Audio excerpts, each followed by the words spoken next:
When she was at the cave, and then she was talking about like do the salt thing. I did the salt. I put the salt on my back. I had a hell of an experience, Aokigahara round 2, where this crazy stuff happened.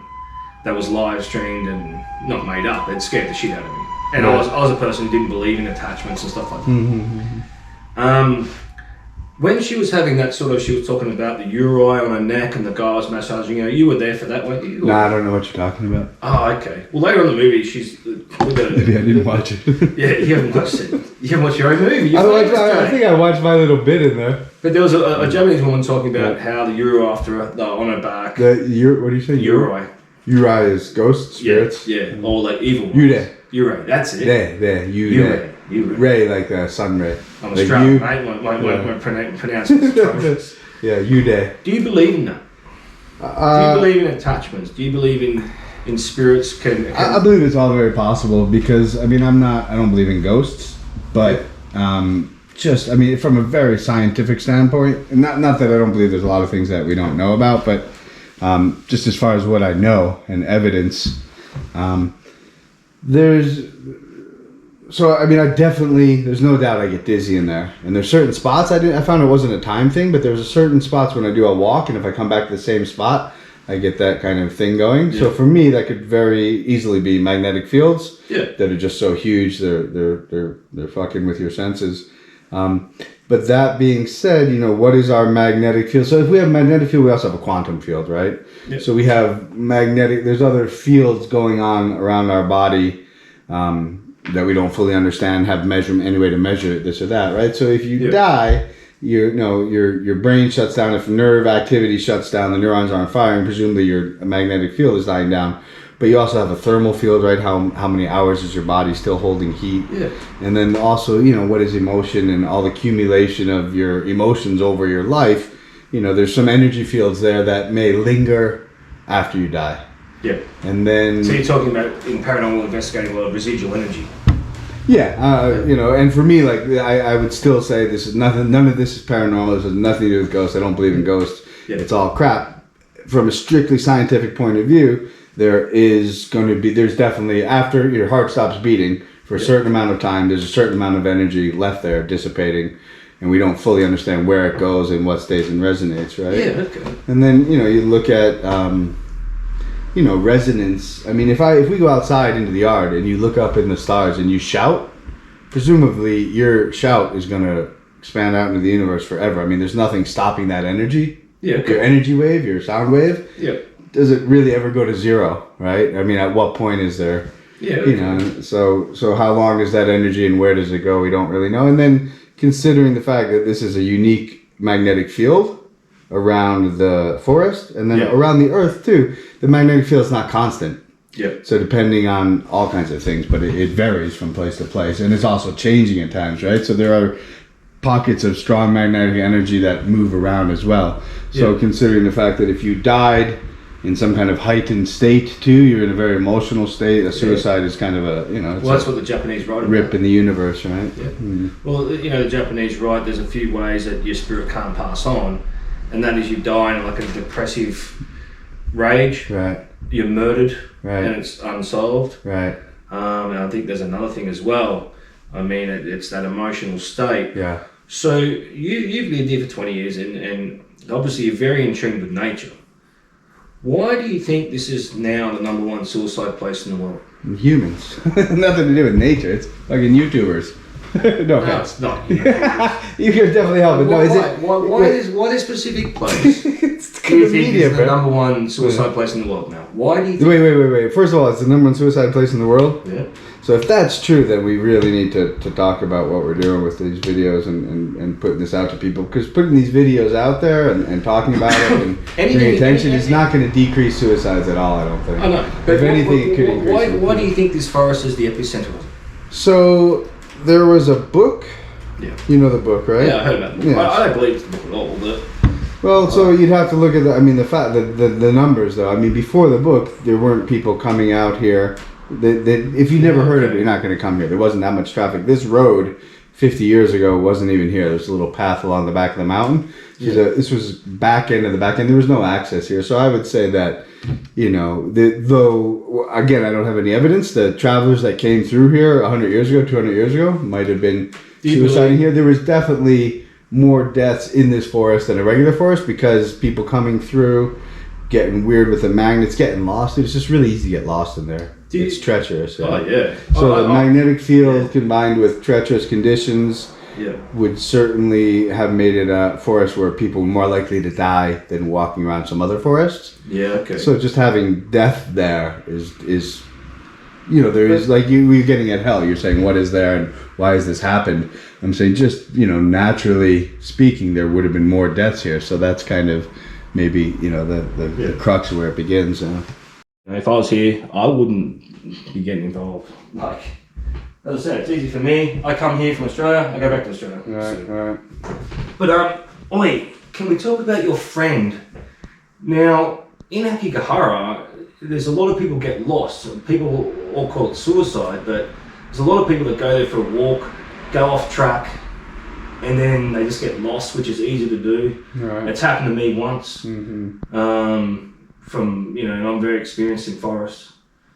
And I went funny like you. I had the vision thing and all that kind of stuff. And I was 70 metres off a pretty main track. And I'd already gone in, I think about 3-4 days before, I'd gone in about 1.5k. Right. And I got lost and I didn't know where I was. And do you think a lot of people with the compasses, the magnetic, the volcanic gas lose orientation?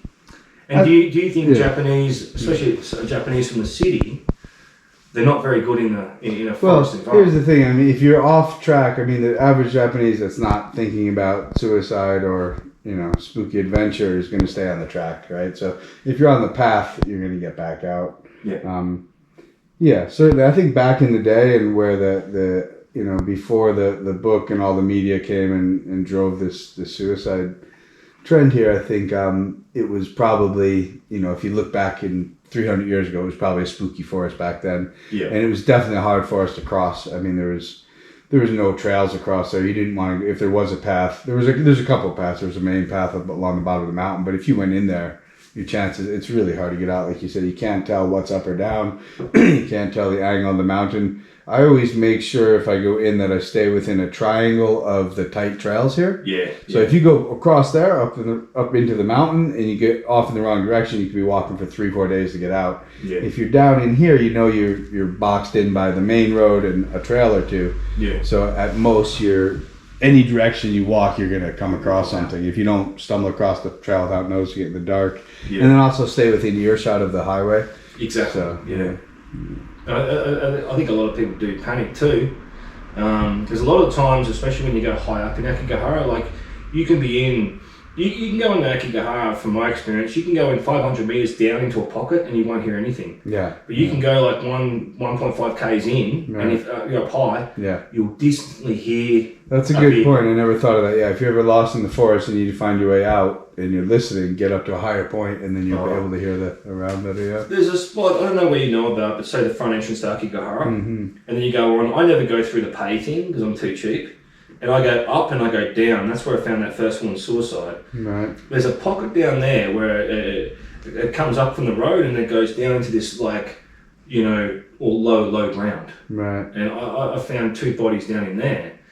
What scares me about that place, from a navigational point of view, because I always use the sun. Right. If I ever lose the sun though, I could be in big trouble. Yeah. But I've spent my whole life in forests, so you go down into there, it's incredible. Like, traffic just disappears. Mm-hmm. You can't hear anything. You lose internet. Yeah. And it's just this vibe down there. It's like this very weird. And then you walk up, and then you come up onto a little bit of a plateau, and then you suddenly hear traffic again. Yeah. And it's like... Well, it's acoustically, because the rock is so porous, it's acoustically absorptive, right? Like acoustic panels on a wall. You have a lot of texture there, so it definitely absorbs sound, and you don't hear... It's really quiet in there during the day. It's just, you don't hear anything. There's a thing reported about Aokigahara that the locals hear, and I've heard two kinds. Now, there's a certain bird in early morning that in Australia we get these birds and they sound like someone screaming. Right. They go, wah, wah, right? And I heard one the other day here. Mm-hmm. But it's also reported like that locals can hear screams coming from the forest. Have you ever heard anything like that? Or have you ever heard a scream or anything or something where you've gone, wow, the hair on my neck's back up? No, because I mean we're not in the forest. We're it starts over there, so we're not that really close to it. We're not that closely involved with it, which is nice. I like being on the sunny side, Cool. And you said something before too, and you said that you think the reason why the suicide started is because of that book.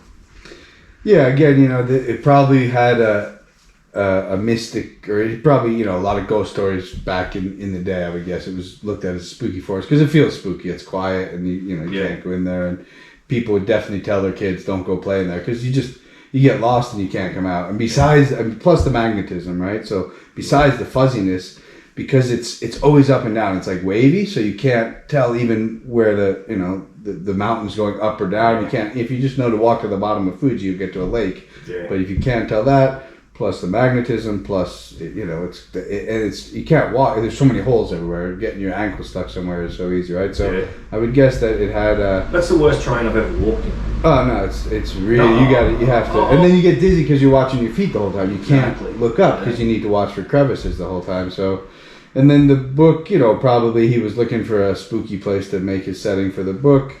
Yeah. And then the book certainly, drove the suicide boom up here. And then, and then when the media was doing the count, the volunteer firemen would go in every year, collect the bodies, get back to the families. So the police and there'd be a big camp out there of police and firemen every year for a couple of days. And then the media every year would say, what's the count this year? And then between the first year, the second year, and the third year, when the media was saying, "Hey, we're doing this count," the numbers just shot up. So it was people in down in Tokyo saw it on TV and said, "This is the spot." Really? Yeah. So that's why it's sort of so anti-media here. Exactly. Exactly. That's what drove it, and then that you can't, and then that got picked up by Vice and Dark Tourist and all this and that, and it just encourages people. And so I don't know. So do you think Vice and well, I mean, I could even go into that genre, but except I'm not there just covering it. Like I'm in there, getting bodies out and paranormal investigating, which a lot of people might find offensive to it. Yeah.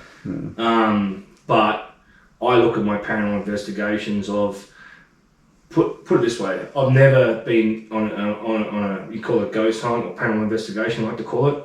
I've never caught so much paranormal activity in all my ghost hunts anywhere in the world. Yeah. That I have in here. Yeah. The EVPs are insane. As I said, I offer my footage to anybody. Run it through an FBI analyzer. I don't add voices. Yeah. But do a lot of people, do the Japanese, would they find that offensive? Would I be a nosy Westerner? As Westerners, we are inherently offensive to Japanese in everything we do. Yeah. Offensive, or just anything foreign and strange is not really what they're into. But that aside, definitely it's a sensitive issue, and if the locals are interested in anything, it's stopping suicides and stopping people from coming here, and every person coming and that and so any coverage of this is basically not helping the situation. Yeah. Positive, negative, anything, you can put out a really positive message, but within that, somebody, all of a sudden they know that there's a place to, come kill themselves, so it just encourages it, So I think any kind of press is where does that clash with the Japanese sort of honor of suicide? Obviously it comes from the samurai or whatever. That's old. I mean, I think the old traditions are not so current in the Japanese mind. The Japanese, do you think they still, maybe 15 years ago, would have been like, my business has failed, I've got no money, my family's ashamed of me? So there's shame, yeah. I think there's definitely shame. I mean, the honor, the society looking at suicide as an honorable thing, I don't think is a factor, but the shame. And the first guy that I stopped from going in there was, I think it's very common.